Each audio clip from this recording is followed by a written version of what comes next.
They point to inventive talents as keen as anything the civilized world can show. I've seen drawings of the harpoons. The M-A-N-I-O-C, manioc squeezer of the South American Indians. Clue. Nevertheless, during nearly all of the last million years, invention progressed with glacial slowness. Men chopped with axe heads held in the fist for hundreds of thousands of years before they learned to fasten handles to their axes. During the earlier part of the Pleistocene period, it is possible that men were too stupid to be very inventive. By 100,000 years ago, however, men had probably become quite as intelligent as we are, but still technology advanced at a crawl. The reason for the sloth of invention in primitive societies are not hard to understand. For one thing, primitive people lived a hand-to-mouth existence. Now, this is the good old days. This is the really good old days. Way back before, this is some anthropologist's child, for example, says that back in these days, before agriculture, these societies were completely undifferentiated. No discrimination between race, sex, age, gender, nothing. They didn't have class. Men, women, children, older people, all equal, totally equal. So that's what some ass heads have said about this time period. This is the good old days. Quote, for one thing, primitive peoples lived a hand-to-mouth existence. Most of their foods cannot be stored, so they have no economic surplus. Therefore, they can less well afford to risk experiment than more advanced peoples.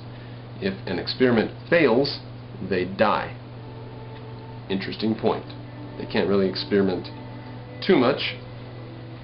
As a result, primitive societies are very conservative. Now, this is interesting explanation of the conservatism of human societies, because originally they had to be so cautious with what they had. But also I think it was from their inability to explain cause and effect around them. So they could never tell if they had caused something, like did they cause a lightning storm by sinning or whatever. I think that plays a role too, but here we go, let's look at this. As a result, primitive societies are very conservative. Tribal customs prescribe exactly how everything shall be done, on pain of the gods' displeasure. An inventor is likely to be liquidated as a dangerous deviationist. Peasant farmers are almost equally conservative. Man's inventive faculties are stimulated by the breakdown of established custom that take place in the urban environment. Hence, most inventions have been made by city dwellers. Another cause of the slowness of primitive invention is the scarcity of inventors. A hunting and food-gathering technology can support only a very small population for a given area. Thus, the few 100,000 members of the entire human species living at the time before the agricultural revolution were divided into many isolated little hunting bands.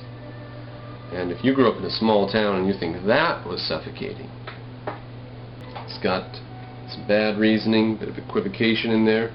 Skip a bit. Now, in any society, only a few human beings ever have original ideas or make inventions. Of these inventions, only a fraction have the courage, stubbornness, and energy to keep on bettering their inventions until they really work and keep on promoting them, until they persuade others to take them up. Okay, there's going to be a change in the scenery behind me, but never mind that.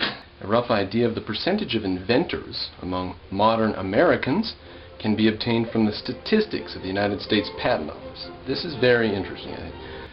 The Patent Office issues about 40,000 patents every year, so we can estimate that the mid-20th century American population of 180 million produces about one patentable invention each year for every 4,500 people. It's not too many inventors out there. Or kind of, maybe it is. Suppose now that all Americans were wiped out except one band of 45 people. If this group continued to produce inventions at the same rate as modern Americans, it would turn out only one invention every century. This is of course a gross oversimplification, but it does indicate why a small tribal society, no matter how clever the tribesmen, cannot be expected to produce inventions rapidly. And you know, there's the idea of, a critical mass of people, or something like that, that having a larger city where creative people can get together and actually benefit from one another's intelligence, that speeds up the process of progress.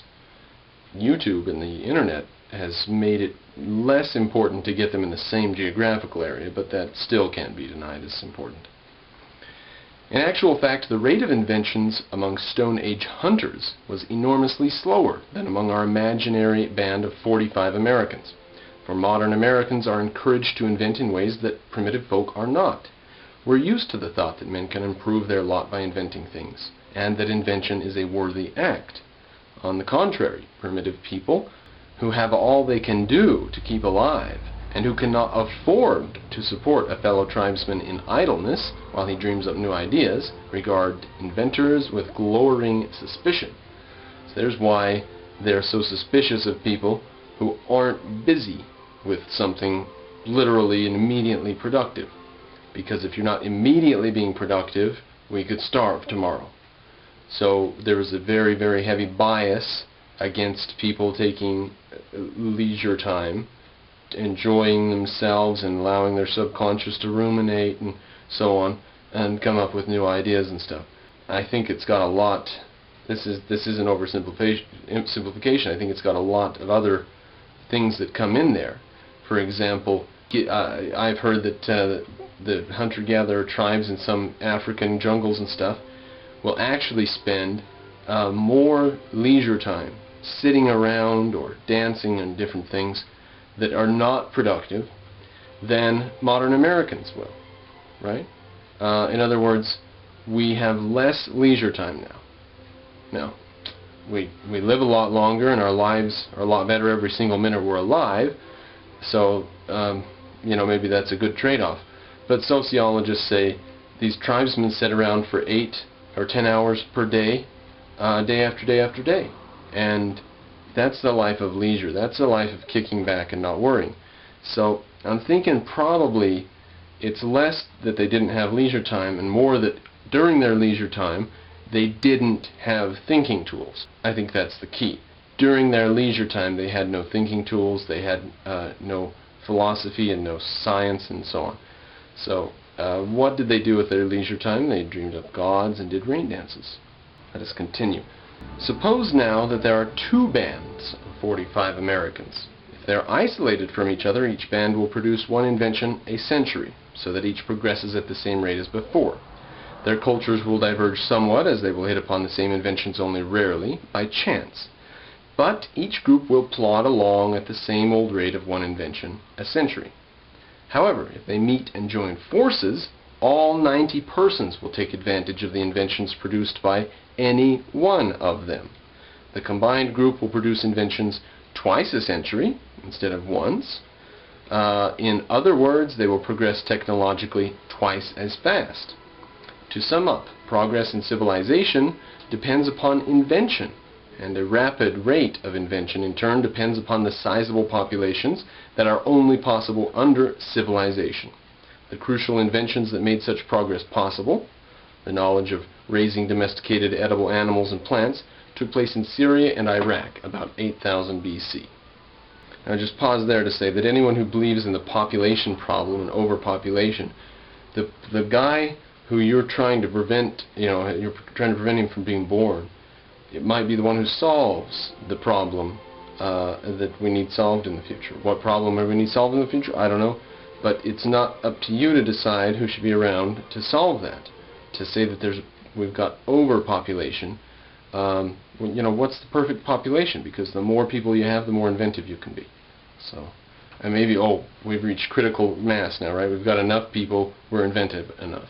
That doesn't seem like a reasonable stance.